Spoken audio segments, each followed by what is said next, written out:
conhecido que é um publicano chamado Zaqueu, capítulo 19, por favor. Lucas 19.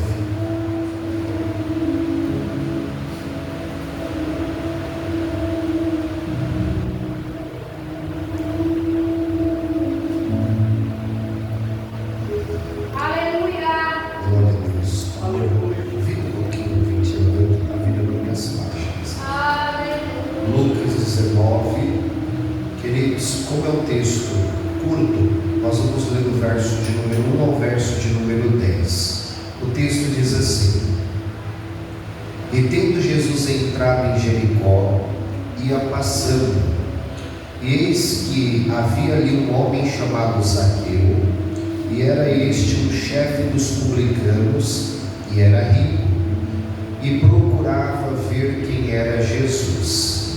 Vou repetir essa expressão, porque essa expressão do texto é muito importante, faz uma divisão de texto.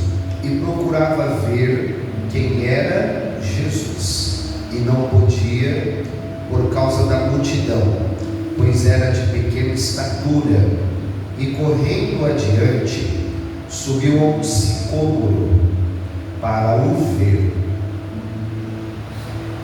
porque havia de passar por ali. E quando Jesus chegou àquele lugar, olhando para cima, viu-o e disse-lhe: Zaqueu, desce depressa, porque hoje me convém pousar na tua casa. E apressando-se desceu e recebeu-o alegremente. E vendo todos isto, murmuravam, dizendo que entrara para ser hóspede um homem pecador. E levantando-se Zaqueu, disse ao Senhor: Senhor, eis que eu dou aos pobres metade dos meus bens, e se em alguma coisa tenho defraudado alguém, o restituo quadruplicado.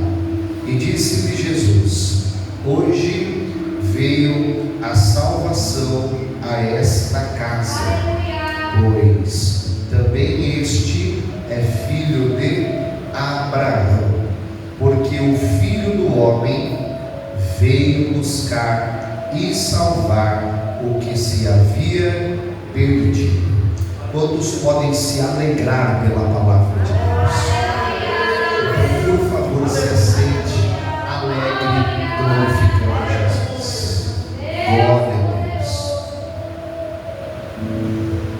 Louvado seja o nome do Senhor Jesus. Queridos irmãos, hoje nós vamos falar um pouco a respeito desse homem bastante conhecido por nome Zaqueu.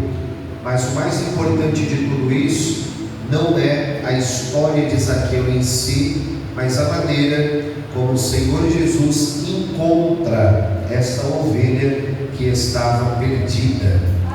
O Senhor Jesus, ele vai revelar o seu propósito enquanto ele estava caminhando em sentido da cidade de Jerusalém.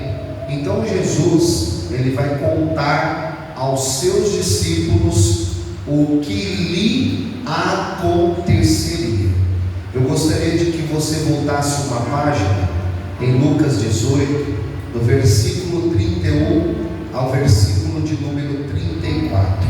Nós vamos acompanhar a revelação do propósito, aquilo que o Senhor Jesus veio fazer sobre a face desta terra. Ele vai revelar isso aos seus discípulos, e os irmãos vão perceber que Jesus estava caminhando em sentido para Jerusalém.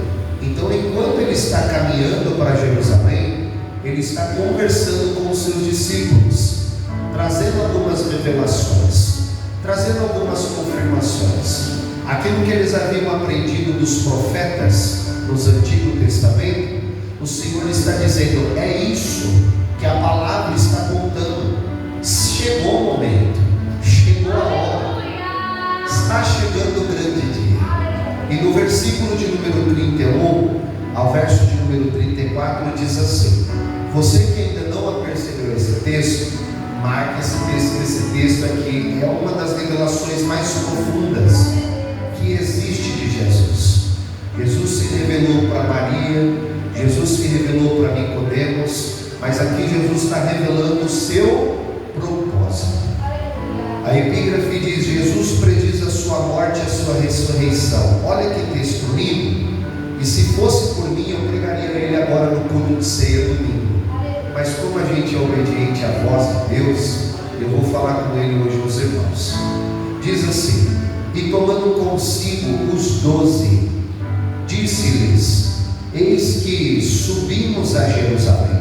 Um aprendizado: todos aqueles que estão indo a Jerusalém estão subindo, ou seja, é um apontamento profético de que Jesus um dia voltará, e a nova Jerusalém que está descendo, os crentes subirão para essa nova Jerusalém, de encontro com o Senhor dos Reis. E se cumprirá no Filho do Homem tudo que pelos profetas foi escrito. Olha o que Jesus está fazendo, uma conexão do Antigo Testamento com a sua vida. Versículo 32: pois há de ser entregue aos gentios, e escarnecido, injuriado e cuspido, e havendo açoitado, o matarão, e ao terceiro dia ele ressuscitará. Irmãos, imagina você ouvindo essa mensagem aqui, de que Jesus está revelando o seu propósito, dizendo assim: eu vim porque eu vim para cumprir aquilo que estava escrito sobre mim, e está chegando o dia, porque eu estou indo para Jerusalém, e quando chegar em Jerusalém, o que vai acontecer? Os homens vão me açoitar, os homens vão me matar, mas para que haja uma palavra de esperança, eu vou ressuscitar no terceiro dia. Olha que mensagem, irmão. Para mim não tem mensagem melhor do que essa: morte, crucificação e ressurreição. Mas olha a resposta dos ouvintes no verso 34. O texto diz: e eles nada disso entendiam, e esta palavra lhes parecia encoberta, não percebendo o que se lhes dizia. Irmãos, está tão difícil, porque as mensagens que estão pregando nos nossos dias são mensagens diferentes da mensagem que Jesus ensina. A mensagem principal do Evangelho fala sobre Cristo, sobre a sua morte, sobre a sua crucificação, sobre a sua ressurreição.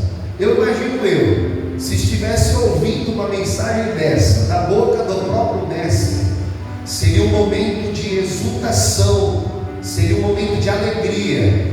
Mas se eu estivesse linkado e conectado com os textos passados, porque as profecias já apontavam para Cristo, e Cristo está dizendo: é sobre aquilo que está escrito. E se vocês tiverem uma vida voltada para aquilo que está escrito, não tem como vocês ficarem tristes, ainda que eu morra, ainda que eu parta. Por quê? Porque a esperança está que eu vou ressuscitar ao terceiro dia. Só que o texto está dizendo que eles não entenderam, e parece que nós vivemos em dias tão difíceis que as pessoas estão querendo mensagens para que o ego seja maciado, para que o pecado seja encoberto, para que as coisas sejam escondidas, e a mensagem da morte, a mensagem da crucificação e a mensagem da ressurreição não está trazendo mais alegria a alguns ouvidos. Parece que está sendo encoberta a algumas pessoas a mensagem do verdadeiro Evangelho. Mas nós estamos em uma quinta-feira alegres, porque sabemos que Jesus morreu, foi crucificado, mas ao terceiro dia Jesus ele ressuscitou. E a mensagem firme que precisa ser pregada é: em breve Jesus está voltando para buscar a sua igreja. Pastor, e as minhas dívidas? Pastor,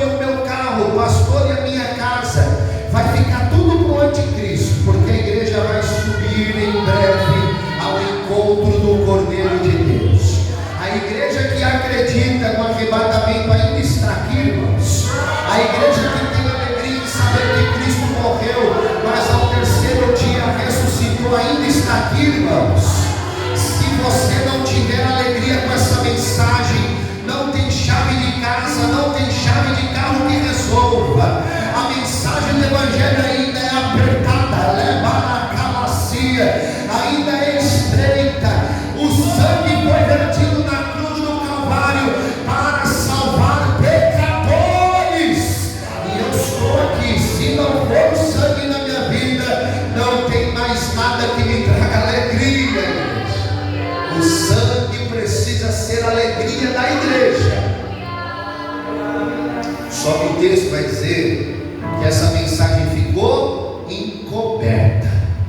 Só que eu não sei se Lucas está fazendo um paralelo aqui, porque na sequência do texto ele vai contar a mensagem de um cego que estava na beira do caminho em Jericó. E o interessante é que esse cego não tinha visão encoberta, e além do mais, ele era cego. Só que você tem 12 discípulos que enxergam visualmente, mas no mundo espiritual não conseguem ver nada. Irmãos, que Deus nos ajude, que Deus nos abra os nossos olhos para a verdadeira mensagem, que nós não ficamos com as vistas encobertas. Aleluia. Que o que seja atrativo à igreja do Senhor Jesus Cristo seja o evangelho simples, sem mistura, genuíno, limpo, transparente, sem fermento, sem engodo. Seja uma mensagem simples. E ele faz um paralelo sobre o cego no caminho ali entre Jericó. Só que o texto vai dizer que esse cego percebe Jesus, e ele vai dizer assim: Jesus, filho de Davi, tem misericórdia de mim. Irmãos, isso está no verso 38. Irmãos, o que fez Jesus parar não foi a multidão que o apertava, não foi porque os seus discípulos disseram assim: tem alguém te chamando, mas foi quando Jesus ouviu a expressão filho de Davi. Quando ele ouve a expressão filho de Davi, tem misericórdia de mim, o Senhor para atender o pedido de um cego. E o Senhor vai dizer para esse homem: o que queres que eu te faça? Mesmo sabendo o que ele precisava. Mas Jesus procura provocá-lo de alguma maneira. Ele fala: Senhor, eu quero ver. E o Senhor Jesus diz para ele: então, veja, porque a tua fé te salva. Um cego que enxergava mais do que 12 homens, Jesus, filho de Davi, ele estava revogando a promessa do reino, porque o profeta Isaías havia profetizado que veria uma raiz sem auxílio de mão. Meu Deus do céu, uma raiz, ela brotaria, Mário, de uma terra seca. Meu Deus, ela brotaria sem auxílio de homens. O homem não precisaria regar essa raiz. O texto vai dizer que ela viria do rebento de Jessé, ou seja, Jessé é o pai de Davi, e da linhagem de Davi viria um que salvaria toda a nação, mas não só a nação, mas salvaria toda a humanidade. Essa raiz que brotaria da terra seca, sem auxílio de homem. E aí o texto diz que depois de 1000 anos do profeta Isaías, o Espírito Santo visita Maria, envolve Maria, e o texto vai dizer que ela fica grávida e nasce o Galileu, a esperança da humanidade. E quando esse cego diz Jesus, filho de Davi, ele está dizendo: eu sei de onde você vem, eu sei qual que é a tua linhagem. Você tem uma linhagem real, Jesus. Você veio da tribo de Judá, e a promessa é que o Senhor salvará toda essa humanidade. Por isso que Jesus, além de restaurar a vista a esse cego, Jesus vai dizer: a tua fé te salva. Olha que coisa. Queridos, a gente segue aqui porque eu disse aos irmãos que Jesus ele está seguindo em caminho para Jerusalém. E Jesus vai revelar o seu propósito aos seus discípulos, e os discípulos ainda estão com as vistas encobertas, não conseguem enxergar o real propósito de Jesus. E uma das coisas mais interessante aqui, que eles não conseguiram compreender a profundidade da mensagem de Jesus. Por quê? Porque eles se prenderam ao cenário. Quando eles ouvem a expressão de Jesus, que Jesus seria açoitado, que eles maltratariam Jesus, que eles cuspiriam Jesus, esse cenário é muito difícil para eles. Por qual motivo? Porque dentre eles tem alguns que estão esperando Jesus vir para libertar Israel do governo romano.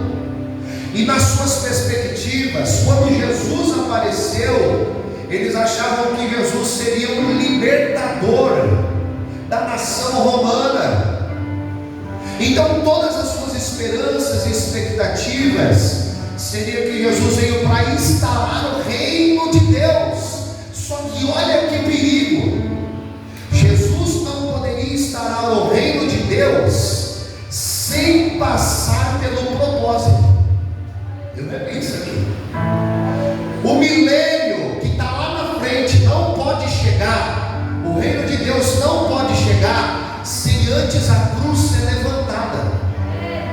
Primeiro é cruz, primeiro é açoite, primeiro o Senhor é crucificado, depois o reino é instaurado. E os discípulos estão querendo assim: não, primeiro o reino. Eles não estão querendo a cruz. Por quê? Porque o cenário mudou. Aonde Jesus passa, tem pão multiplicado. Aonde Jesus passa, tem peixe que é multiplicado. Aonde Jesus passa, a febre vai embora, o cego ganha vista. Aonde Jesus passa, o surdo, ele passa a ouvir. Aquele que está coxo volta a andar. Então eles querem esse Jesus, o Jesus milagreiro, o Jesus que faz milagres. E eles não aceitam o Jesus que vai ser açoitado, o Jesus que vai ser crucificado. O cenário muda. Diga assim: o cenário muda. A pergunta é, irmãos, e eu preciso ser cauteloso com isso aqui, porque eu sei que eu também estou envolvido aqui, Samara, eu estou envolvido aqui. Quem somos nós quando o cenário muda na nossa vida? Quem somos nós quando as coisas saem do equilíbrio da nossa mão? Quem somos nós quando as coisas fogem pelos nossos dedos e a gente não consegue mais segurar? Quando o cenário ele se muda, uma das coisas que eu tenho tentado aprender com a palavra de Deus é que o cenário muda, mas o propósito precisa continuar até o fim. Porque senão nós vamos ser crentes de cenário, e crentes de cenário são crentes de teatro. É maracia. E nós não somos assim, glória a Deus. Nós não somos assim. Por quê? Porque se nós ficarmos com Jesus só quando o cenário está bom, só quando agora vai vir o libertador, agora vai vir o milagreiro, agora vai vir aquele que faz, que age, quando o cenário muda, aí a gente não conhece mais esse Jesus e diz: não, eu não estou entendendo, minha vista ainda está encoberta, eu não estou compreendendo a profundidade. Os irmãos estão compreendendo? Os irmãos estão compreendendo? O cenário ele pode mudar, e os cenários vão mudar, mas o propósito eles continuam o mesmo. Eu vou te dar um texto, não vou lá porque as horas se avançam, mas o que acontece em Atos 16:16? O texto diz que Paulo e Silas, eles estão saindo da casa de Lídia para ir aonde? Orar, sim ou não? Qual que era o propósito de Paulo e Silas? Diga assim: orar. Qual que era o propósito de Paulo e Silas? Orar. Só que o texto vai dizer que quando eles estão saindo para a oração, uma jovem endemoniada encontra eles no meio do caminho e começa a profetizar, dizendo que eles eram o homem de Deus. O que Paulo faz? Repreende o espírito dela, os demônios saem. Só que aquela jovem, ela era alguém que tinha visões, e ajudava as pessoas da cidade a ganhar dinheiro com adivinhações. Os homens se enfurecem contra Paulo, se enfurecem contra Silas, e qual que é o resultado? O texto diz que levam eles para as prisões. O texto vai dizer que açoitaram Paulo e açoitaram Silas. Sim ou não? A pergunta que eu faço: o cenário mudou? Mudou, porque eles estavam indo para onde?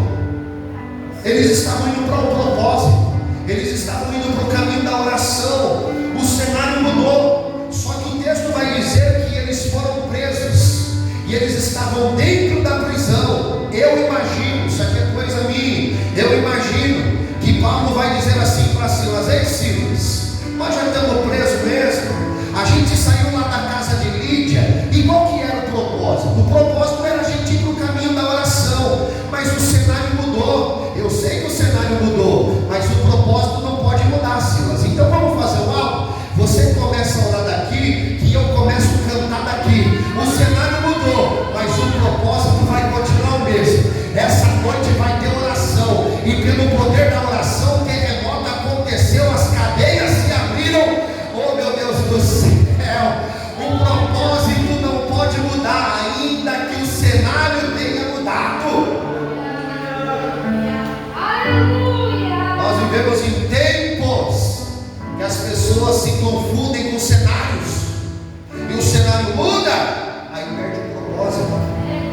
Pois eu digo isso para a igreja do Senhor: ainda que os cenários não sejam favoráveis na nossa vida, fique firme no propósito. Você sabe por que o carcereiro foi liberto? Porque alguém ficou firme no propósito quando o cenário mudou. Sabe o que ele poderia dizer? Que é isso? Que é isso? Vou orar não, vou cantar não. Ó minhas costas como está, estou sangrando, estou no escuro, estou preso, estou na prova. Que cenário é esse, Jesus? Mas o texto vai dizer, irmãos, que eles começaram a orar, eles começaram a cantar, e o texto diz que os céus ouviu o clamor desses dois servos de Deus, e a resposta foi: houve um terremoto tão grande que as cadeias começaram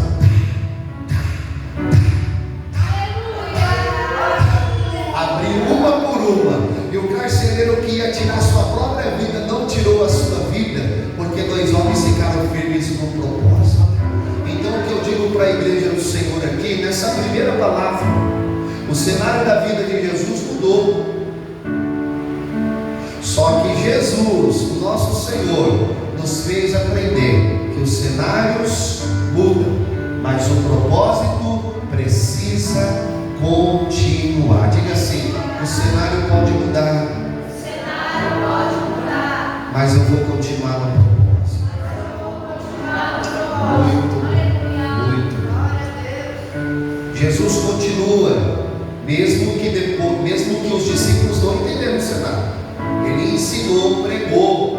Jesus estava na quinta-feira no culto de ensino, falando: ó, essa é a palavra.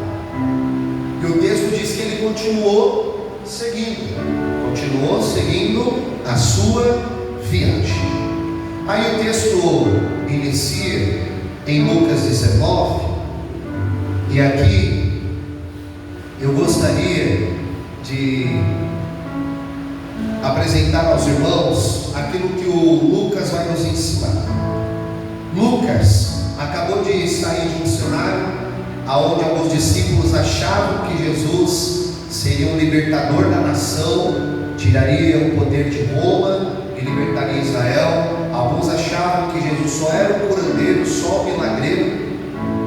Mas Lucas vai chamar a atenção para a verdadeira identidade de Jesus. Isso aqui é lindo, irmão, isso aqui é lindo.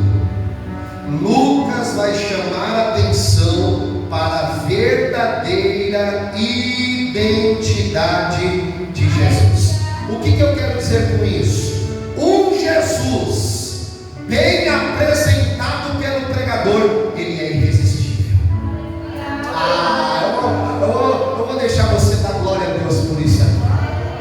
Um Jesus bem apresentado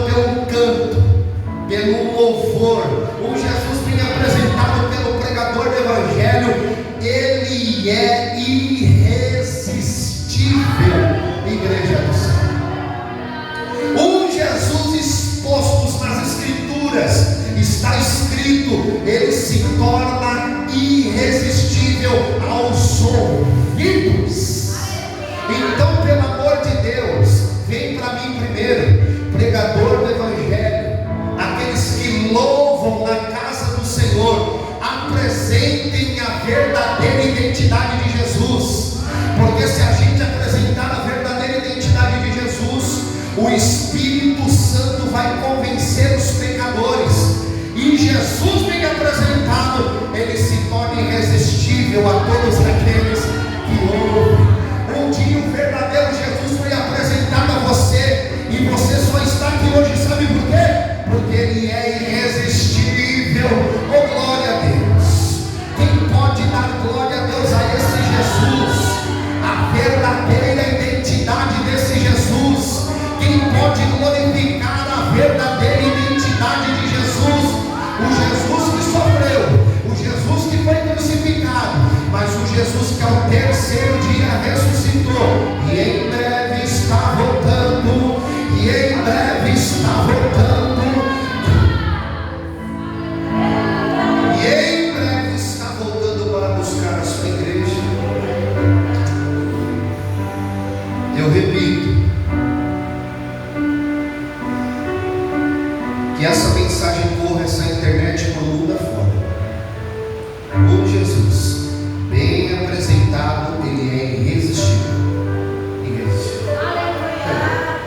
O problema, irmãos, não está no Espírito Santo. O Espírito Santo, ele convence o homem do pecado, da justiça e do juízo. Mas talvez, se nós não apresentarmos Jesus direito, os pecadores não conhecerão Jesus da maneira certa. Por isso, eu glorifico a Deus que nós estamos numa noite de quinta-feira conhecendo a verdadeira identidade de Jesus, porque a verdadeira identidade dele é irresistível. Versículo de número 1 diz que, tendo Jesus entrado em Jericó, essa expressão aqui, Jesus ele ia passando. Versículo de número 2 diz: e eis que havia ali um homem chamado Zaqueu. Diga assim: Zaqueu. E era este um chefe dos publicanos e era rico. O verso de número 3, eu não sei como está na sua versão, mas a minha versão diz assim: e procurava ver quem era Jesus. Se porventura você puder ler aqui no telão comigo, vamos ler todos juntos. Está escrito semelhante à minha versão essa. 1, 2, 3. E procurava ver. De novo, por favor.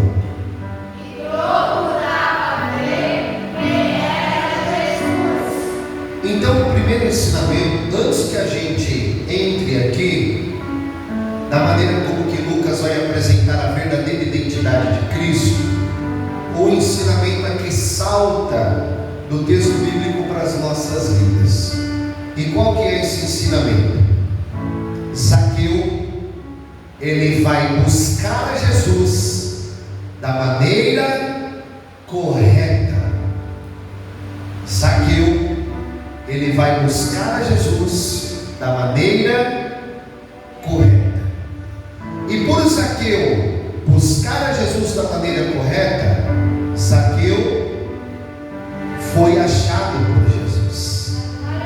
Olha que coisa. Por que, pastor? Porque em todos os personagens que nós vamos ler, o único que é diferente, irmãos, é Zaqueu. Eu não sei se você já percebeu isso, mas em todos os personagens que aparecem para Jesus, e isso não está errado, porque Jesus também veio para isso. Só que Zaqueu, Alex, por buscar da maneira correta, ele vai receber um algo que nenhum outro recebeu. Valeu, glória a Deus aqui. E não é exclusivismo isso aqui não, mano. É porque o coração dele estava da maneira correta. Todos os outros que apareceram no caminho de Jesus foi para dizer assim: Senhor Jesus, o meu irmão Lázaro, ele está morto, e se o Senhor tivesse aqui, nada disso teria acontecido. O centurião aparece diante de Jesus e diz assim: Senhor Jesus, eu tenho um servo lá na minha casa, e eu preciso que o Senhor libere uma palavra. Jesus liberou a palavra e o servo foi curado. Pedro falou: Jesus, eu preciso que o Senhor ore pela minha sogra, porque ela está enferma. E Jesus orou e a enfermidade foi embora daquela mulher. Chegaram para Jesus e disseram assim: Jesus, acabou o vinho, Jesus, e agora? Chegaram para Jesus e disseram: Jesus, nós temos apenas 5 pães e 2 peixinhos. Todos aqueles que chegaram diante de Jesus chegaram apresentando uma causa, chegaram colocando uma situação diante de Jesus. Só que diferente de todos foi Zaqueu. O texto vai dizer que Zaqueu era rico, e Zaqueu não precisava aparentemente de mais nada. E tem gente que acha que rico não pode buscar a Jesus. Está enganado. Existem muitos ricos na Bíblia que buscaram a Jesus. O problema é quando você deixa com que a riqueza te tenha. É o que Ana falou aqui no início do culto. O jovem rico, quando Jesus falou para ele: você vai ter que largar, ou você vai ter que doar tudo que você tem para os pobres, ele se apegou à sua riqueza, e ele não conseguiu largar a sua riqueza. O problema no texto não é em ter riqueza, o problema é se a riqueza tem você, porque Jesus vai dizer assim: aonde estiver o teu coração, aí estará o teu tesouro. E Zaqueu, ele era rico, e Zaqueu aparentemente não tinha um problema dentro da sua casa de enfermidade, estava tudo bem. O 13º estava pago para Zaqueu, estava tudo certinho, estava tudo em conta, as dívidas pagas, não tinha um problema aparente. A sogra de Zaqueu estava bem, maravilha, glória a Deus. Se tivesse filho, estava tudo certinho. Mas o verso de número 3 revela dizendo assim: e Zaqueu procurava ver quem era Jesus. Zaqueu não foi atrás de Jesus porque ele precisava de alguma coisa. Zaqueu foi atrás de Jesus porque ele precisava saber quem era Jesus. Aleluia! Aleluia! Zaqueu não foi no culto de domingo porque precisava de uma coisa. Eu preciso do meu casamento ser restaurado, Jesus. Eu preciso que o Senhor entre nessa situação. Não. Zaqueu foi para ver quem era Jesus. A vontade de Zaqueu era saber: quem é esse Galileu aí? Eu quero saber quem é esse Galileu. Eu tenho por mim, mano, que Levi passou na vida de Zaqueu e contou um pouco de Jesus para Zaqueu. Levi é Mateus, que trabalhava na coletoria, e o texto diz que Zaqueu, ele era chefe do publicanos. Eu quero acreditar que eles estavam numa tarde comendo, e estavam ali os dois sentados de frente para o outro, e de repente o texto vai dizer que Jesus, ele passou na coletoria e disse para Levi: ei Levi, segue-me, vem Mateus, vem, segue-me. O texto vai dizer que Mateus deixou tudo para trás e seguiu Jesus. Eu imagino um novo diálogo, e Zaqueu perguntando para Levi: ei Levi, o que aconteceu? Ele disse assim: eu conhecia Jesus aqui. E vou te dizer algo: você também precisa conhecer a Jesus. E Zaqueu não vai para Jesus porque ele precisa de um algo momentâneo. Ele vai para Jesus porque ele queria saber quem era Jesus. Ele busca Jesus da maneira correta, e quem busca Jesus da maneira correta recebe tudo aquilo que os outros não receberam. O único que Jesus vai falar: hoje eu quero dormir lá na sua casa. O único, meu Deus. Para o centurião, ele disse assim: não, eu vou até lá só para curar. Depois Jesus ia pegar a viagem e ir embora. o único que recebeu a palavra. Eis aqui, eu quero dormir lá na sua casa. E me faz pensar o que aconteceu na casa de Obed-Edom, quando a arca fica 3 meses na casa desse. E Jesus falou: quero ir lá na sua casa. Então o primeiro ensinamento que fica para a nossa vida é que a igreja, com muito carinho de Luiz, precisa buscar da maneira correta. Porque senão a gente vai estar vindo para o culto, e com isso eu não estou dizendo para a igreja que a gente não pode interceder, a gente não pode orar, que a gente não pode pedir, que a gente não pode suplicar por situações, por enfermidades, por uma situação financeira que te surpreendeu, chegou nova na sua vida, você não esperava, ela chegou, está de bate-pronto. Eu não estou dizendo que os irmãos não devam fazer isso, só que isso não deve ser o motivo da gente ir para o culto, porque senão a gente vai entrar em campanha e sair de campanha. Aí você vai entrar na campanha do envelope, vai pegar os envelopes, vai deixar os envelopes, e o envelope tem que ter dinheiro dentro, senão não funciona, né? Nunca vi isso. Se não botar dinheiro dentro do envelope, não funciona a oração. Aí você entra e sai de campanha, envelope atrás de envelope, e as coisas não são transformadas. E Jesus não está indo para a nossa casa e dizer assim: quero posar na sua casa. É uma igreja, e é uma igreja que a gente está vendo nos nossos dias. A gente dá um Google, a gente vê no YouTube, a gente ouve no rádio, e as propostas são indecentes, escandalosas. Faz um pix aí da sua idade.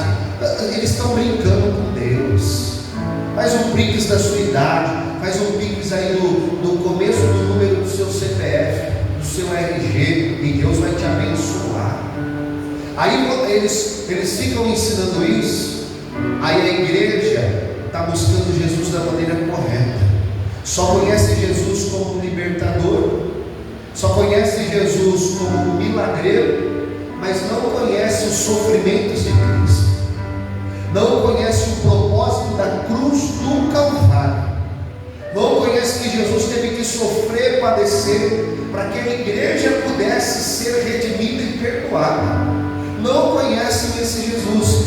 É por isso que vem para a igreja, sai da igreja, e Jesus não vai para casa. Mas eu louvo a Deus que nessa noite o Espírito de Deus está alinhando o nosso coração, para que a gente continue a orar pelos enfermos, sim, pelas questões financeiras, sim, pela conversão de almas, sim, mas em primeiro lugar eu quero saber quem é Jesus. Tem mais alguém aqui que está desejoso de verdade para conhecer quem é Jesus? Paulo vai dizer que o Espírito prescruta as profundezas de Deus, e Deus tem mais revelações para dar acerca de Jesus. O apóstolo João viu quem era Jesus no livro do Apocalipse, e Deus deseja revelar Jesus para a sua igreja nesses últimos dias.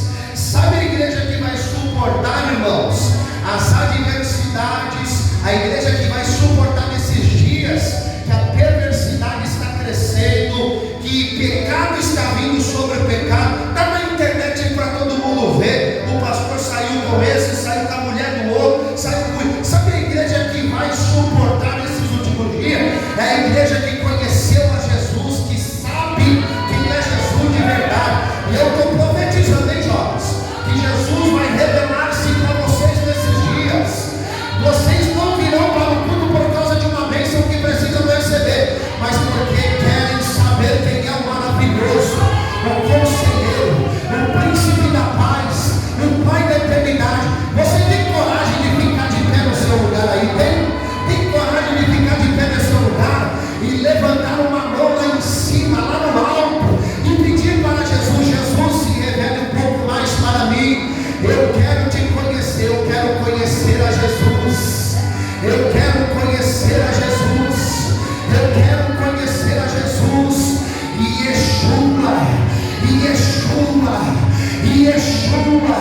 Yeshua HaMashiach. Eu quero conhecer o nome de Jesus. Eu quero conhecer a Jesus um pouco mais. Eu quero conhecer a Jesus um pouco mais. Tem mais alguém que precisa conhecer a Jesus? Yeshua, Yeshua, Yeshua. Eu quero conhecer um pouco mais. Aleluia. Ainda que eu esteja na qualidade de pecador, sai. Subiclifacia remaracando rece plevaio, uribiclaio, sirre plabacando récia. Ainda que eu esteja assim como Zaqueu, na qualidade de pecador, mas eu quero saber quem é Jesus. Eu quero a revelação de Jesus. Eu quero mais de Jesus. Eu ainda tenho fome. Eu ainda tenho sede. Eu quero mais de Jesus. Eu quero mais dessa revelação. Eu quero queimar mais por Jesus. Eu quero entrar nos cultos, irmãos, sentar aqui no meu lugar e Jesus começar a se revelar para mim. Eu quero ouvir os hinos que falem de Jesus, que clamem sobre Jesus e Ele se revelar para a sua igreja de uma maneira mais profunda, de uma maneira mais intensa. Eu quero viver dias que essa igreja, Assembleia de Deus Nasci de Novo, venha para o templo buscando da forma certa, do jeito certo. E aí eu profetizo sobre os irmãos que se a gente buscar da forma certa, do jeito certo, a gente vai receber mais do que a gente esperava. A gente vai receber mais